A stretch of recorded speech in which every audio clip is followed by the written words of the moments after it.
Bonjour à toutes et à tous. Comment faire de l'évaluation des technologies de santé le passage, le sésame pour un passage à l'échelle? C'est ce que nous allons voir dans cette table ronde avec nos trois invités. Corinne Banis, professeure de néphrologie à l'Université Sorbonne et à la PHP, experte en santé numérique et directrice du tiers-lieu d'expérimentation Unirin. Fatima Henich, responsable sectoriel santé numérique, financement de l'innovation à BPI France. Et puis Marie Sauquel, Chief Medical Officer et cofondatrice de Prima. L'évaluation est devenue une étape clé pour passer d'une innovation prometteuse, certes, à une adoption réelle par les établissements, mais évaluer une solution numérique ou une technologie de santé, eh bien, ça consiste pas seulement à démontrer une performance clinique. Il faut aussi comprendre son usage réel, son impact organisationnel, sa capacité à s'intégrer dans les parcours de soins et puis bien sûr son modèle économique. Et nous allons donc parler aujourd'hui du besoin terrain, de la co-construction, de l'évaluation en conditions des réels pour rencontrer par toutes ces établissements, toutes ces entreprises comme par les établissements. Alors Fatima Henich, pour commencer, je le disais, est-ce que vous allez... Alors déjà, rappelez-nous le rôle de BPI France et de France 2030 dans cet accompagnement de l'innovation en santé. Bien sûr. Alors, je vais bien mettre mon micro. Est-ce Voilà. que vous m'entendez? Oui, tout à fait. Bien. Bonjour à toutes. Ravie d'être sur ce plateau. Alors, chez BPI France, notre mission, c'est le financement, notamment le financement de l'innovation. Et on intervient en santé sur différentes stratégies d'accélération qui sont associées au programme France 2030, au plan France 2030, dont BPI France est le principal opérateur. Et puis en santé, comme je l'ai dit, on intervient sur différentes stratégies d'accélération, notamment la stratégie d'accélération de santé numérique, sur laquelle, effectivement, on a déployé différentes actions autour de la mesure des impacts organisationnels, mais pas que. Et puis, on agit surtout sur toute la chaîne de valeur d'un produit, d'une technologie ou d'un service de santé, depuis la phase de faisabilité jusqu'à l'accès au marché, en passant par la R&D, l'industrialisation. Et on finance des entreprises, mais pas seulement. Donc, on finance des projets collaboratifs. Donc, ça implique des organismes de recherche, ça implique de plus en plus des établissements de santé. Et un fait que je peux partager avec vous, c'est le fait que dans les projets qu'on instruit, on voit une tendance forte en termes de collaboration entre les industriels et les hôpitaux. Et les projets qui marchent, ce sont des projets où la collaboration est mise en place relativement tôt. Quand l'hôpital est impliqué dès la conception, quand l'industriel sollicite justement un établissement de santé pour concevoir sa solution à partir d'un besoin exprimé par le professionnel de santé, alors là, les solutions conçues sont efficaces et utiles. Donc, sans vraiment une bonne connaissance des usages métiers, une excellente technologie peut ne pas fonctionner. Alors, oui, vous vouliez ajouter quelque chose? Alors oui, je voulais ajouter quelque chose. Oui, ça... Mettez le micro un petit peu plus bas, c'est ça? Oui, parfait. On vous laisse poursuivre, Fatima. Je voulais peut-être, oui, illustrer. Donc, si on prend par exemple les dispositifs médicaux à base d'intelligence artificielle qui ont un peu le vent en poupe en ce moment, ces technologies, certes, elles sont intéressantes, mais sans données qualifiées, et notamment qualifiées par les établissements de santé, elles ne sont pas efficaces, donc pas d'adoption possible. Par ailleurs, donc on voit en parallèle que les établissements de santé font face à un afflux, je crois, important d'innovation et qu'ils doivent tester ou évaluer dans une perspective d'acquisition, de déploiement à large échelle. Et il se trouve que les tester, les évaluer, ça suppose des moyens, des ressources, des compétences qui ne sont pas facilement mobilisées au bon moment. Voilà, donc on se trouve quelquefois dans une situation paradoxale. On n'a jamais autant innové et on n'a pas, il y a une incapacité, excusez-moi, mais une difficulté à faire face à toutes ces évaluations. Mais c'est pas tant dans le fait qu'elles ne correspondent pas à des besoins, c'est plutôt dans le sens où comment on arrive à toutes les cibler, à toutes les identifier et peut-être les trier. Voilà, c'est exactement ça. C'est exactement ça. Mais alors, il existe, ça c'est un constat, mais il existe aussi des leviers pour lever ces contraintes-là. Et on pourra en parler tout à l'heure. On va effectivement en parler. Et du coup, je me tourne vers vous, Corinne Banis. Comment est-ce que vous faites justement face à l'afflux de ces innovations est-ce que vous avez le temps de les évaluer ou pas? Alors nous, en tant que tiers-lieu d'expérimentation, on est contacté par des entreprises où on va alors les chercher. Ce qu'on essaye de faire, c'est bien entendu d'évaluer celles qui, pour nous, représentent une valeur ajoutée pour le patient, pour le professionnel, pour l'établissement de santé, pour la santé au sens large. C'est pas toujours si facile que ça. C'est ce que j'allais vous poser comme question. Est-ce que c'est C'est simple le premier finalement défi, en fait. Ouais. Et là, je dois dire que pour moi, ça nécessite de prendre le temps de bien comprendre les enjeux de l'entreprise, de bien comprendre ce qu'ils ont été capables de développer, le cœur de leur innovation, où ils veulent aller, comment ils veulent le construire, quel est leur roadmap, qu'est-ce qu'ils ont déjà fait, ce qu'ils veulent arriver à faire. Et je pense que ça nécessite de vraiment de prendre le temps nécessaire. Et bien entendu, il y a des critères importants qui sont objectifs. Alors nous, par exemple, dans un tiers-lieu d'expérimentation, on n'est pas forcément des experts du financement ou de la maturité financière d'une entreprise. On est vraiment beaucoup plus axé sur les données cliniques, hein, le service rendu. C'est vraiment, je pense, là qu'on nous attend. Et donc, si on a souvent la possibilité, et ça peut être très utile de retourner sur le terrain avec l'entreprise et de dire, OK, vous arrivez avec ce claim, vous dites que votre solution va améliorer tel ou tel sujet. Nous, on a une agence de design dans notre tiers-lieu. On a évidemment tout l'écosystème de l'assistance publique autour de nous qu'on peut mobiliser. Et c'est assez facile pour nous de dire, on retourne voir exactement. Hein. Parce que, en fait, souvent, le premier constat, et peut-être je vais m'arrêter là déjà dans cette étape de la discussion, c'est de se dire que on a souvent l'impression qu'une solution digitale, elle va répondre à un besoin pour une personne.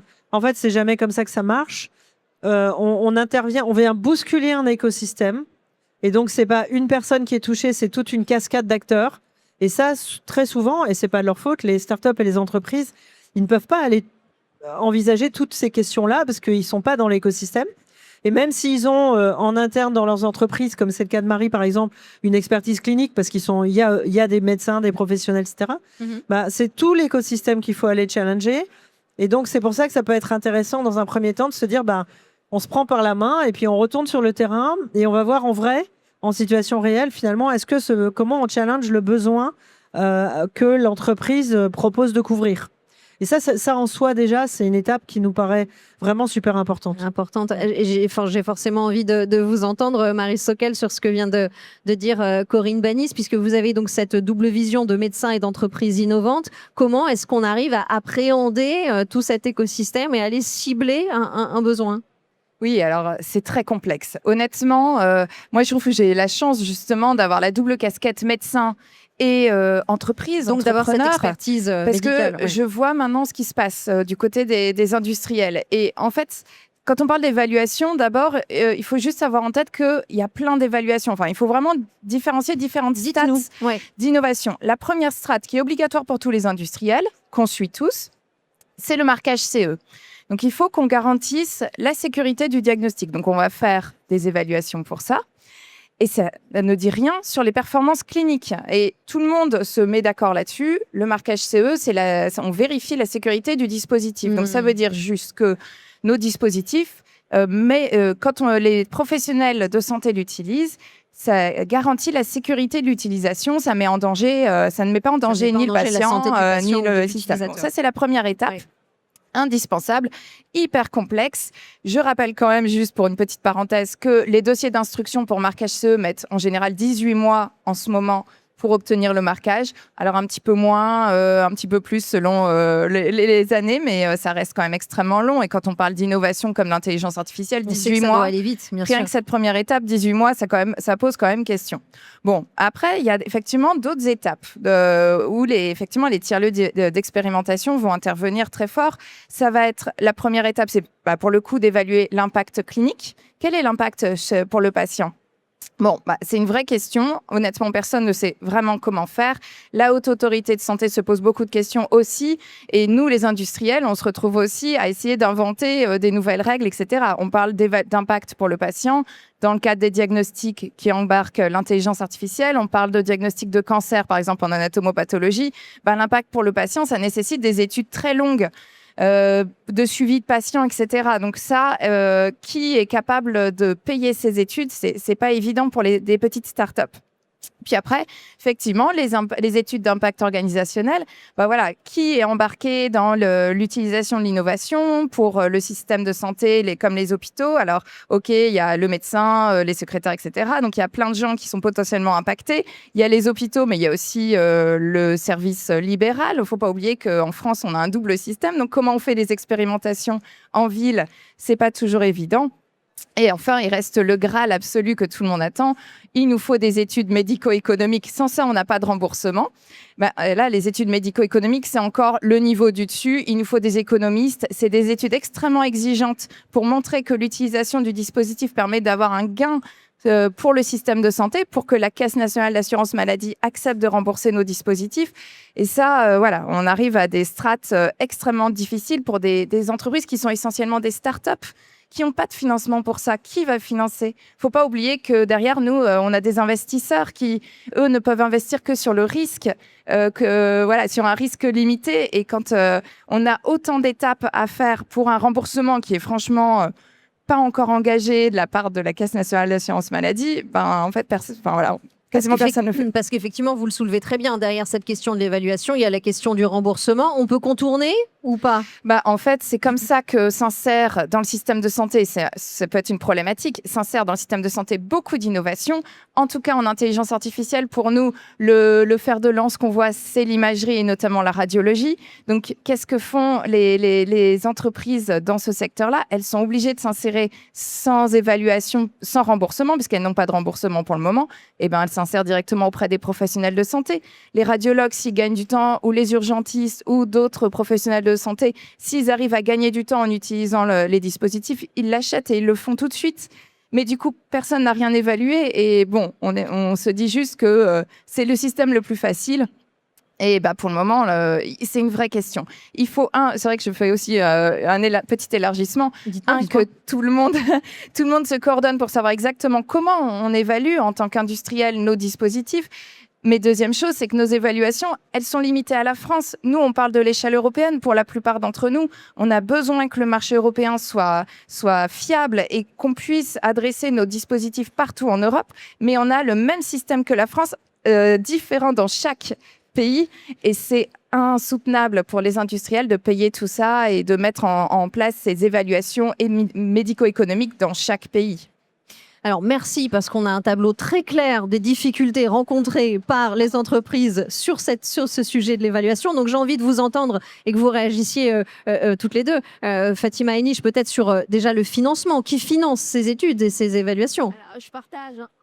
Bien sûr, le menton, voilà. Ok, très bien. Je partage le parcours complexe des entrepreneurs, surtout dans un paysage assez mouvant et innovant qui est l'intelligence artificielle appliquée à la santé. Effectivement, le paysage réglementaire peut être complexe. Néanmoins, si on revient à un paysage franco-français, il y a quand même des dispositifs qui sont mis en place pour pouvoir vous aider. Alors, si on revient à ce que fait peut-être BPI France dans ce sens, alors on finance depuis quelques années déjà les entrepreneurs à obtenir le marquage CE, à faire des études cliniques pour démontrer ou obtenir les preuves d'efficacité de leurs solutions d'un point de vue clinique, mais aussi médico-économique. Voilà, donc on a des systèmes qui le permettent. Et puis on ne s'arrête pas là, parce que j'ai évoqué tout à l'heure qu'on avait quand même un modèle collaboratif vertueux pour la recherche, l'innovation, mais on constate qu'il reste limité au niveau des établissements à l'échelle des RCI, des directions recherche clinique et innovation, qui n'intègrent pas relativement tôt les services achats et encore moins les DSI quand il s'agit de solutions numériques. Donc une façon de répondre à cela, c'est d'avoir mis en place tout récemment, et dans le cadre de la stratégie d'accélération de santé numérique dont j'ai parlé tout à l'heure, un appel à projet qui s'inscrit justement dans la feuille de route de cette stratégie et qui a vocation à soutenir les établissements de santé et médico-sociaux dans la première acquisition d'une innovation. Bon, elle reste dans le domaine du numérique, mais ça mérite d'être quand même souligné. Donc des solutions numériques matures qui sont sur le marché, donc qui sont marquées CE, mais qui sont peu diffusées.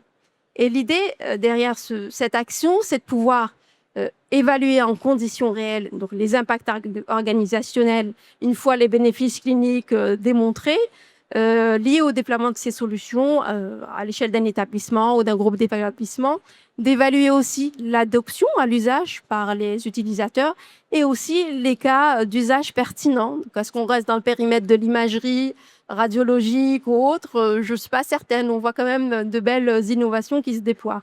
Et puis l'idée, vraiment, l'objectif final, c'est de pouvoir, au travers d'indicateurs, mesurer ce qui fonctionne, ce qui ne fonctionne pas, en tenant compte de la réalité terrain. Et avec derrière un engagement de diffuser les résultats, surtout lorsqu'ils sont probants. Parce que derrière cet appel à projet, c'est une action, il y a un enjeu. Et pour moi, il s'agit d'un enjeu triple. D'abord, aider les établissements à réduire le risque financier pris dans l'achat d'innovation, parce que c'est quand même un investissement et c'est lourd. Soutenir de façon indirecte les fournisseurs de ces solutions numériques, donc idéalement des PME et des ETI françaises très innovantes, lauréates de France 2030 par exemple, et surtout diffuser des innovations utiles, mutualisées sur ce qui marche. Voilà, donc ça c'est un peu l'objectif de cet appel à projet, donc, qui a connu 2 relèves. J'espère qu'on pourra en faire d'autres. Et les lauréats de la première relève ont été annoncés, je crois, en début d'année. Et je suis ravie que la PHP, via Unira, fasse partie des lauréats. Et puis pour la deuxième relève, les projets sont toujours en cours d'instruction et les lauréats seront notifiés prochainement. Voilà. Alors justement, Corinne Banis, vous avez été lauréate de cette première vague de l'appel à projet avec Unira. Qu'est-ce que ce type de financement vous a apporté très concrètement? Alors, on a été lauréat avec une société très très chouette qu'on soutient et avec laquelle on a beaucoup de plaisir à travailler, qui s'appelle Iki, qui développe un dispositif médical qui permet de faire des mesures dans les urines et d'adresser les résultats comme ça par Internet à différents professionnels et aux patients. Ce que ça nous apporte, en fait, c'est en effet, c'est majeur. Enfin, je pense qu'il n'y a aucun appel à projet qui fonctionne comme ça. C'est vraiment très innovant, je trouve, de proposer qu'on puisse acheter la solution avec le budget de l'appel à projet. Et charge à nous maintenant de déployer la solution et de la tester en vie réelle.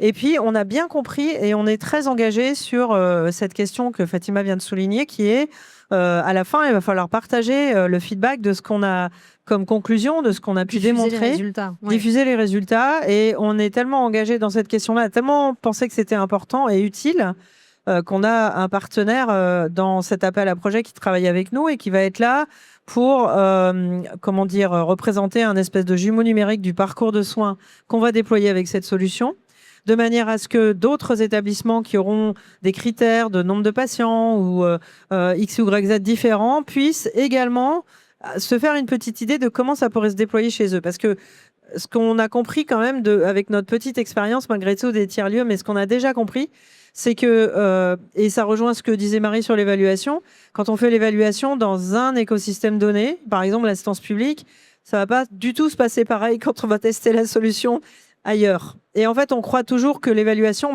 je check, j'ai coché la case, j'ai évalué. Mais je pense que c'est une des raisons pour lesquelles ensuite, sur le terrain, ça marche pas si bien que ça. Parce qu'en fait, ok, ça marchait très bien dans tel service, à tel endroit, dans telles conditions. Mais en fait, un parcours de soins, c'est pas exactement le même partout. Et il faut respecter cette hétérogénéité parce qu'elle est liée à des contextes qui sont différents, des professionnels qui fonctionnent différemment, des patients potentiellement une organisation différente. Une organisation, enfin plein de raisons.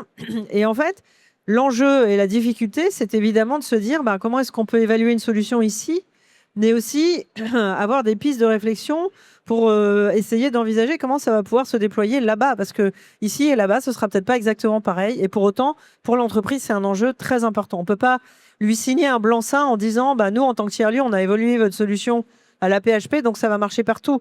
C'est pas vrai, ça marche pas comme ça. En pratique, c'est pas exactement ça. Donc vous rajoutez une difficulté à ce que Marie avait déjà évoqué en disant que cette évaluation n'était pas uniforme. Oui, mais c'est pas grave, on va y arriver. C'est-à-dire, en fait, on est dans une dynamique, on est tous en train d'apprendre comment faire ça. Ouais. Ce que je voulais dire aussi, c'est que c'est intéressant de penser à l'évaluation peut-être à 2 niveaux. L'évaluation que propose un établissement, c'est une mission de recherche et d'expérimentation qui, effectivement, je pense, doit être remplie par les établissements de santé, qu'ils soient publics ou privés, enfin, quel que soit le contexte, on va dire. Mais c'est très, très différent du parcours d'achat d'une solution dans un établissement.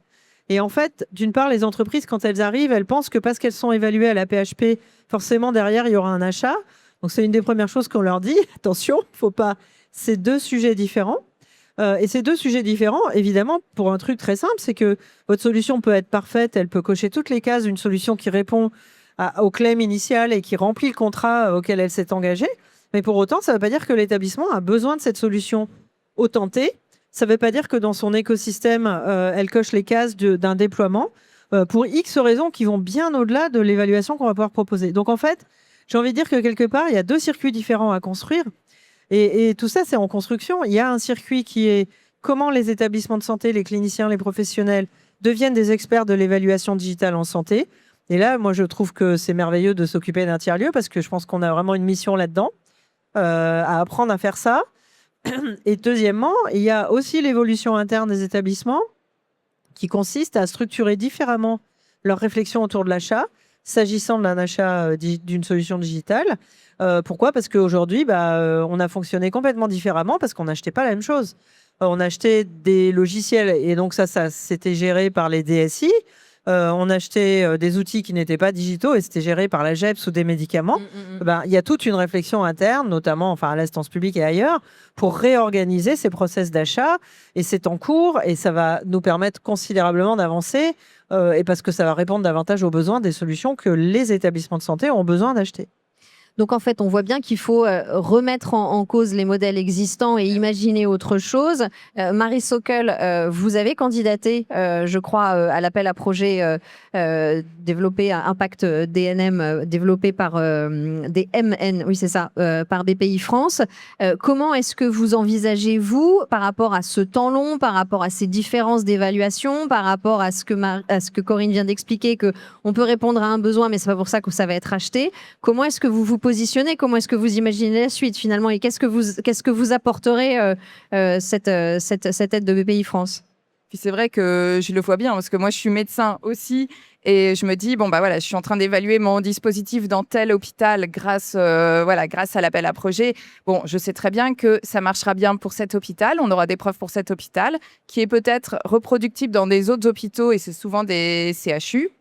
Mais ça ne représente pas du tout mon métier en général et il va falloir que j'évalue mon dispositif dans tous les autres secteurs et ce n'est pas toujours prévu. Ça, c'est un vrai problème. Et c'est vrai que je trouve que c'est bien d'entendre que les entreprises sont énormément soutenues par la BPI. Enfin, c'est incroyable ce qu'on a eu comme soutien et je pense que Prima en fait partie, mais comme beaucoup d'autres entreprises en France, on a un vivier d'entreprises qui est énorme et notamment dans le secteur de la santé, le secteur que je connais. Quand on assiste à des congrès internationaux, franchement, les entreprises françaises sont très présentes. On a une chance incroyable d'en être arrivé là et la BPI nous a bien accompagnés finalement jusqu'à notre étape effectivement de marquage CE. Seulement là, on est à un moment où il y a un problème avec, par contre, l'intégration de nos innovations dans le système de santé. C'est extrêmement coûteux parce que le système de santé est très figé sur des évaluations de dispositifs. Et on comprend, c'est parce que c'était des évaluations de dispositifs qui étaient censés être stables à l'origine. Quand on évaluait il y a 10 ans, 20 ans, des nouveaux dispositifs, ils rentraient dans le système de santé, ils restaient comme ça. Les innovations actuelles, elles sont plus du tout sur ce modèle. L'intelligence artificielle, ça change tous les ans. Nos entraînements d'algorithmes, même si on essaie quand même de figer un peu nos algorithmes, ils n'arrêtent pas d'évoluer. Donc le système de santé n'arrive plus à faire face à ces innovations où il n'y a même pas d'évaluation qui sont prévues. Or, qu'est-ce qui est en train de se passer? Moi, j'avoue que ça m'insupporte d'entendre régulièrement dans différents congrès de se dire, OK, on n'a plus de financement, les entreprises médicales, il y en a trop. Eh bien, on verra qui va survivre. Il y en aura peut-être plus beaucoup. Moi, j'ai entendu ça de la part de certaines institutions aussi. Il y en aura plus dans 5 ans. Il y en aura beaucoup moins, mais c'est pas grave. Ça sera les plus fortes et on les gardera. C'est une erreur. Moi, ça me fend le cœur en tant que médecin parce que je vois que les entreprises, elles font des innovations qui sont indispensables dans tous les métiers. On en a besoin. Elles sont françaises. Elles n'ont pas coûté extrêmement cher de développement, en tout cas actuellement. Il faut qu'on les garde sur notre territoire. Qu'est-ce qui est en train de se passer? Moi, je vois avec Prima, mais je pense que toutes les autres entreprises sont un peu dans le même système. Le marché européen, il est difficile à adresser. On a le marché américain avec le FDA qui est beaucoup plus facile. Le temps d'obtenir un FDA, c'est de quelques mois. Dans 3 mois, on a une réponse. Bon, quand c'est des nouveaux, c'est un peu plus long, mais globalement, on peut avoir une réponse assez rapidement. En plus, il prévoit les innovations progressives des intelligences artificielles. Et en plus, le marché est unifié. En plus, il y a les investisseurs qui sont souvent américains, qui ont un portefeuille qui est beaucoup plus large que nos investisseurs européens. En fait, au fur et à mesure, nos entreprises, soit elles disparaissent, soit elles se font capitaliser par le outre-Atlantique. Et c'est un vrai problème. Parce que moi, en tant que médecin, demain, dans 10 ans, je vais devoir aussi utiliser les solutions d'intelligence artificielle et je comprends dès maintenant que mes solutions, elles vont coûter extrêmement cher dans 10 ans. Elles vont coûter beaucoup plus cher que ce qu'elles sont actuellement parce que on va s'intégrer au marché américain qui qui ont des coûts de dispositifs qui sont de l'ordre de 10 fois plus chers que ce qu'on a nous en Europe. Et je ne sais pas comment le système de santé va pouvoir payer ça à l'heure où on doit faire au contraire des économies. Donc je pense que c'est plutôt maintenant et c'est urgent de trouver des solutions. Alors comment s'adapter? Vous vouliez réagir, J'ai 2 commentaires à faire sur ce que dit Marie. Le premier, c'est qu'il faut peut-être qu'on réfléchisse à l'évaluation, non pas en one shot, mais se dire que quand on adopte une solution, on décide de l'adopter et on se met dans un processus d'évaluation continue. En réalité, le co-design, c'est quand même ça. Hein, c'est développer une solution, la mettre sur le terrain et puis se poser, réfléchir, est-ce que ça répond toujours aux besoins, la faire évoluer. C'est une erreur de penser qu'effectivement, une solution, elle existe et qu'elle va exister comme ça, même 6 mois plus tard. Il y a des modifications à apporter, les choses vont très vite.